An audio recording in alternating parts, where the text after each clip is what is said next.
Pyrénées-Orientales, qui est un projet qui s'appelle Digisol. Et dans Digisol, il y a Digi comme digital. Et pour vous, André Joffre, l'autoconsommation sera digitale ou ne sera pas, je crois.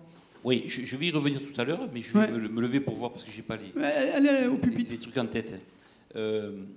Donc voilà, le projet Digisol, c'est un projet qui a été développé depuis un peu plus d'un an maintenant à Perpignan et qui a pour objet donc enfin c'est une commande pour tout dire de la présidente du conseil régional qui nous avait dit Parlez bien dans le micro. Au moment, vous savez, où le nom de l'Occitanie est sorti, là, les Catalans n'ont pas été contents.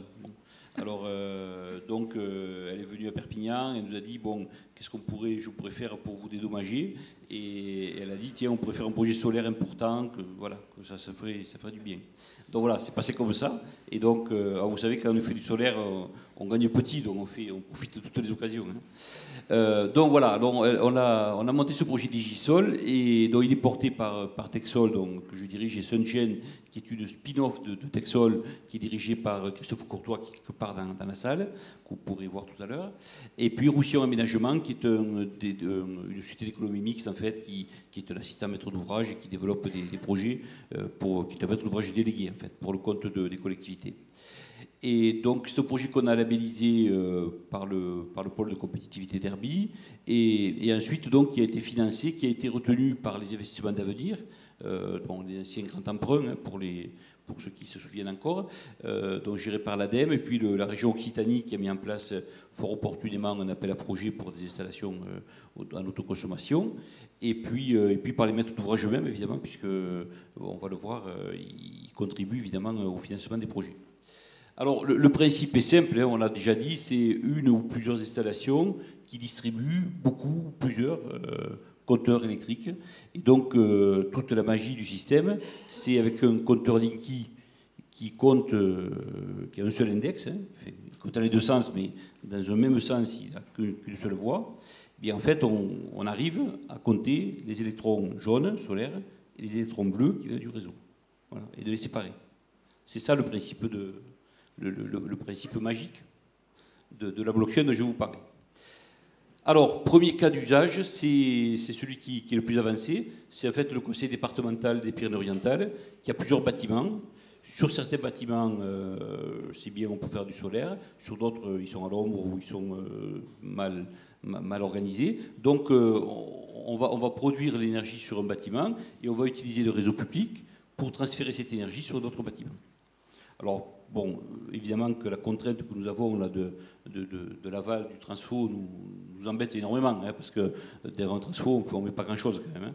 Donc c'est vrai qu'on aimerait bien là, que le territoire puisse s'écarter un peu. Mais vous voyez, c'est une chose tout à fait symptomatique de ce pays.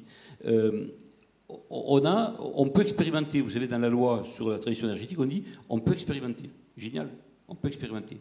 Sauf que si vous voulez expérimenter pour changer le territoire, dire on passe du transfo au territoire à énergie positive, par exemple, mais figurez-vous qu'il faut passer par une loi. Vous imaginez la souplesse du système. Hein, bon.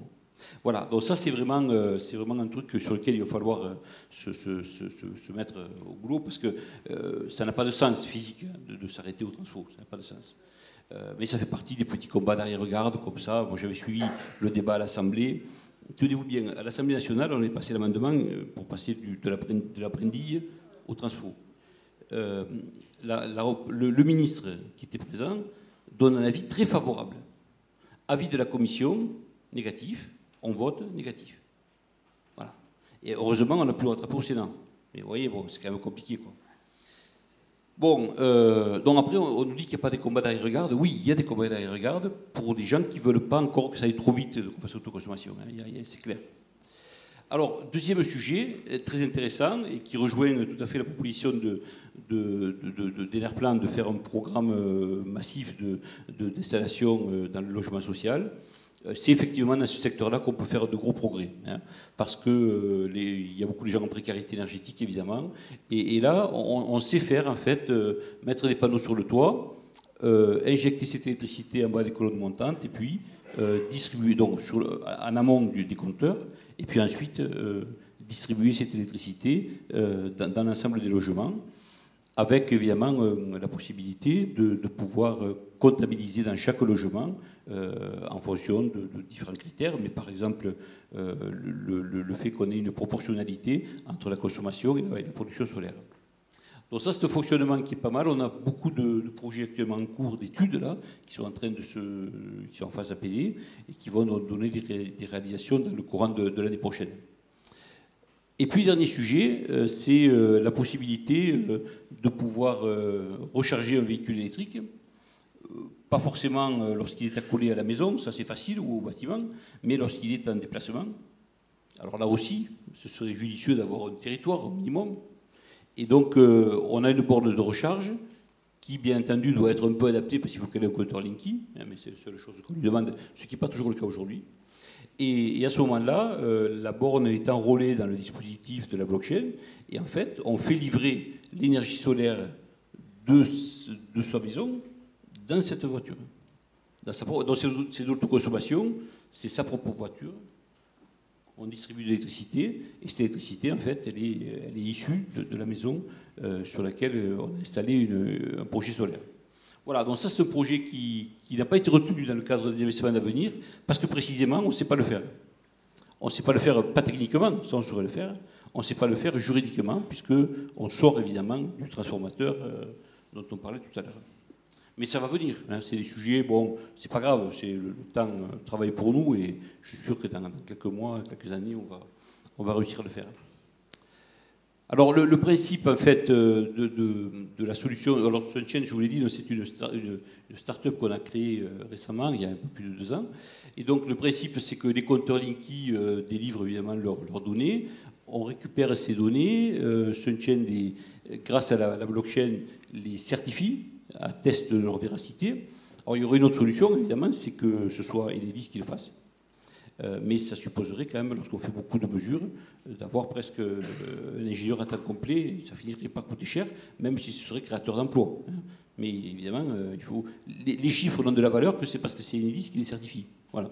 Et donc ici, avec la blockchain, on prépare le travail, puisqu'ensuite les données sont transmises au GRD d'Enedis, qui lui-même ensuite les envoie au fournisseur pour enfin avoir la facture, puisque ce qui sera facturé in fine, ce n'est pas la totalité de ce qui transite par le compteur, mais c'est la totalité moins la part solaire.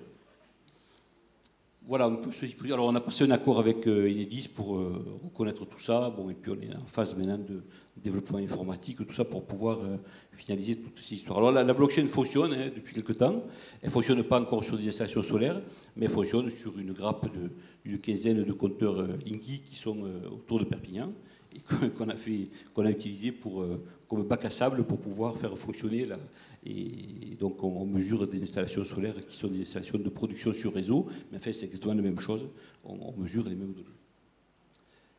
Bon, je vais passer rapidement sur la blockchain pour vous dire que c'est un système qui est appelé à se développer énormément, je pense que c'est dans beaucoup de domaines, pas uniquement dans l'énergie. Nous, ce qu'on a voulu faire, c'est un dispositif qui permet de créer finalement des réseaux privés sur le réseau public. Ça revient à ça en fait. C'est-à-dire qu'en fait on est tout à fait opposé à la création de réseaux privés, parce que ce serait une erreur fondamentale de développer ça. C'est malheureusement ce qui risque de se passer si justement on a des contraintes trop fortes. Et aujourd'hui on le sent très très bien, les maîtres d'ouvrage, les aménageurs sont tentés par la création du réseau privé. Et donc, ce serait une erreur à mon avis, parce qu'on peut faire des choses beaucoup plus intelligentes avec un réseau public. Et sur ce réseau public, on peut faire passer 2, 3, 10, 50 réseaux privés. Il n'y a aucune limite, en fait. Puisqu'en fait, ce qu'on fait passer, c'est rien du tout, c'est de l'informatique. Ce sont des données, et elles ne passent même pas par le réseau, puisqu'elles passent par Internet. Donc, le réseau n'est que le support physique, mais il est nécessaire pour pouvoir créer cette chose-là. Alors, si ça vous intéresse, si vous voulez rentrer vraiment dans les détails de la blockchain, etc., on organisera le 6 décembre à Paris une réunion de formation, toute une journée sur le sujet. Bon, voilà un peu les trucs. Alors, nous, comment on intervient? On intervient dès l'avant-projet, disons, pour mettre en place tout ça. Ensuite, pour déployer la blockchain et le dispositif, passer des accords avec... Comme on l'a vu tout à l'heure, on s'occupe de tout ce qui est administratif et autres. Et puis ensuite, pendant l'exploitation, on délivre les données. Bon, je voudrais terminer en vous montrant une chute de photo. Parce que finalement, si vous voulez... Bon, vous la connaissez sûrement, cette photo, c'est celle d'Elon Musk, de Tesla. En fait, c'est presque une photo conservatrice, elle est presque même réactionnaire, en fait. Hein. Vous voyez, les tuiles, les architectes nous diraient, mais attendez, c'est pas ça, les maisons d'aujourd'hui, là. Et en fait, il va faire un tabac avec ça. Alors, il y a plein de questions qui se posent. Hein. On ne sait pas, des petits modules, comment ils les assemblent entre eux, etc. Le mode de connexion, on ne sait rien. Vous pouvez les acheter déjà sur Internet, mais on ne sait rien du produit. Bon. Donc, voilà. On connaît juste peut-être un peu le prix qui a filtré. Non, ce qui est important, c'est que Tesla a intégré verticalement plusieurs choses. Les batteries, la voiture, le solaire. Vous savez, ils ont racheté la société solaire qu'il avait, qui était une société cousine. Bon, en fait, c'était plus que... Ça va au-delà du simple problème comptable. Hein. C'est aussi parce qu'ils considèrent que tout ça, c'est extrêmement lié. Et vous allez voir que dans l'avenir, il va se passer des choses. Ils ne le savent pas encore, mais Engie, EDF, etc., ils vont vendre des voitures demain. Enfin bon, peut-être qu'ils vont les louer, je ne sais pas, mais peu importe. Mais exactement comme Orange vend des téléphones, si vous voulez, EDF vendra des voitures. Pourquoi? Parce qu'en fait, une voiture, c'est quoi? C'est surtout un moyen de déplacement qui consomme de l'électricité. Et donc, à partir de là, ils vous fourniront l'outil pour pouvoir consommer de l'électricité. Voilà. Donc ça va arriver. C'est pas pour dans un avenir très très lointain. C'est bientôt. Hein, c'est bientôt. Bientôt des concessions EDF, donc des concessions automobiles. Ouais. Oui, il y aura des modèles. Je ne suis pas sur les concessions parce que je pense que ça se vendra beaucoup sur Internet. Sur Internet. Hein. La Tesla ne se vend que sur Internet. Il y a quelques magasins, des showrooms, mais la plupart, c'est se vend sur Internet. Donc voilà, ça c'est des choses qui vont arriver très très vite. Et donc ça veut dire que l'intégration en fait, de la mobilité, de la production d'électricité, et tout ça va. Alors l'autre phénomène qui va se produire, c'est que bientôt le solaire ne coûtera plus rien. Voilà. Ça, alors, je me souviens, il y a une dizaine d'années, je m'étais fait railler un colloque à Chambéry parce que j'avais osé dire que les prix allaient baisser au rythme de ce que baisse l'informatique. Bon. Je me suis fait jeter, enfin, vous vous souvenez peut-être pour ce qui était. Bon, on n'était pas nombreux à soutenir ce point de vue. Même chez moi, dans mon propre entreprise, tout le monde n'était pas d'accord avec ça. Mais aujourd'hui, bon, force est de constater que c'est bien le cas. Et donc je vous garantis que dans les 3 ans, 4 ans qui viennent, les prix des panneaux solaires vont encore être diminués de moitié. Et les onduleurs aussi continuent à suivre le même chemin. Donc qu'est-ce qui se passe quand l'électricité ne coûte plus rien? Quand il n'y a plus rien, entendons-nous, elle coûtera quelque chose, mais ce sera très très faible. On ne se posera plus la question qu'on construira une maison, un bâtiment, on équipera forcément le toit en solaire parce que ce sera extrêmement compétitif. Ben, qu'est-ce qui va se passer? C'est qu'on va inverser les choses. Aujourd'hui, vous voyez, on prend un bâtiment, on regarde qu'est-ce qu'il consomme pour essayer d'adapter l'installation solaire qui va bien. Demain, on va essayer d'imaginer quels sont les usages qu'on pourra avoir du solaire, parce qu'il ne sera pas cher, et qu'est-ce qu'on pourra en faire. Alors évidemment, la mobilité, ça va être le premier des acteurs, ça c'est sûr. C'est sûr que ça va être la transition de l'essence ou du diesel à l'électrique va être extrêmement rapide à cause de ça.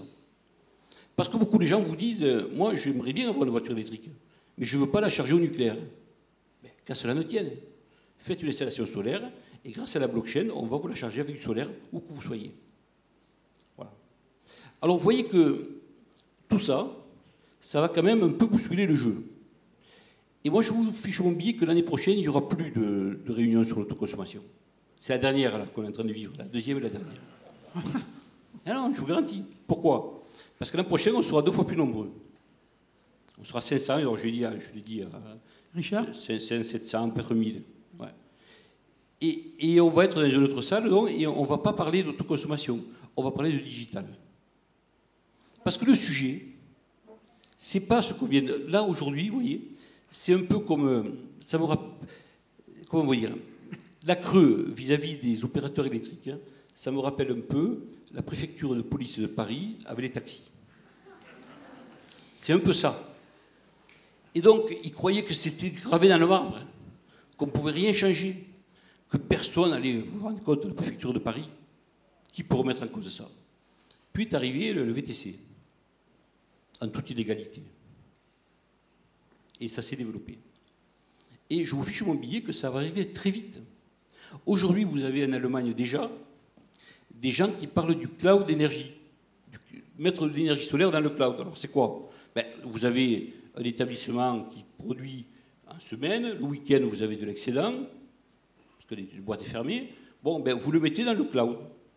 C'est-à-dire votre fournisseur d'énergie vous prend toute cette énergie et vous le redonne la nuit, quand ça vous va bien, quand vous en avez besoin, en semaine. Alors évidemment, comme le cloud, vous allez payer une contribution, vous allez louer un espace de batterie. Vous voyez bien que ces batteries n'existent pas en vérité. Celui qui est responsable du périmètre d'équilibre, en fait, il utilise une batterie virtuelle. Mais par contre, ce qui vous fait payer, c'est bien réel. Vous voyez que là, pour les opérateurs énergie, il y a une source de revenus considérable. Et qu'est-ce qui les empêcherait de le faire? Je suis même au-delà. Qu'est-ce qui empêcherait de le faire à une entreprise qui dirait « je vais m'installer pour vendre du cloud solaire ». Figurez-vous que ça va arriver.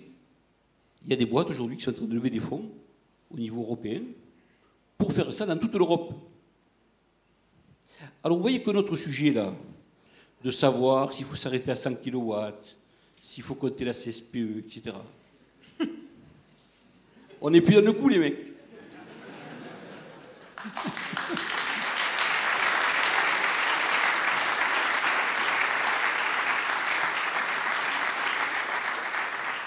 Bon, je suis content de voir que ce point de vue est partagé, c'est très réconfortant, parce que je me suis gosillé la voix hier à vouloir le défendre. Mais c'est pas parce que j'avais tellement envie de gueuler et de dire mais où est le secrétaire d'État au numérique, là? Il n'était pas là hier. Qu'est-ce que vous avez pensé à l'inviter? Mais c'est lui qui doit vous donner. C'est pas l'énergie. Franchement, c'est pas l'énergie. Il faut aller voir Amazon, il faut aller voir Google. C'est eux qui vont foutre le bordel. Et oui, mais si vous restez les deux pieds dans le même sabot, ça ne va pas aller. Si on fait des expérimentations... Moi, monsieur Lextrait, on se connaît plus longtemps.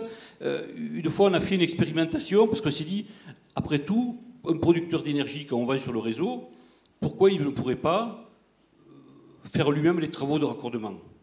Alors qu'on utilise les mêmes entreprises, etc. Bon, c'est les mêmes que celles qu'utilisait ERDF. Ça irait plus vite, on est plus souple. Bon, pour passer les marchés, ça va plus vite, etc. Puisque les promoteurs, par exemple, immobiliers, qui construisent des logements ou des bâtiments, ils le font, ça.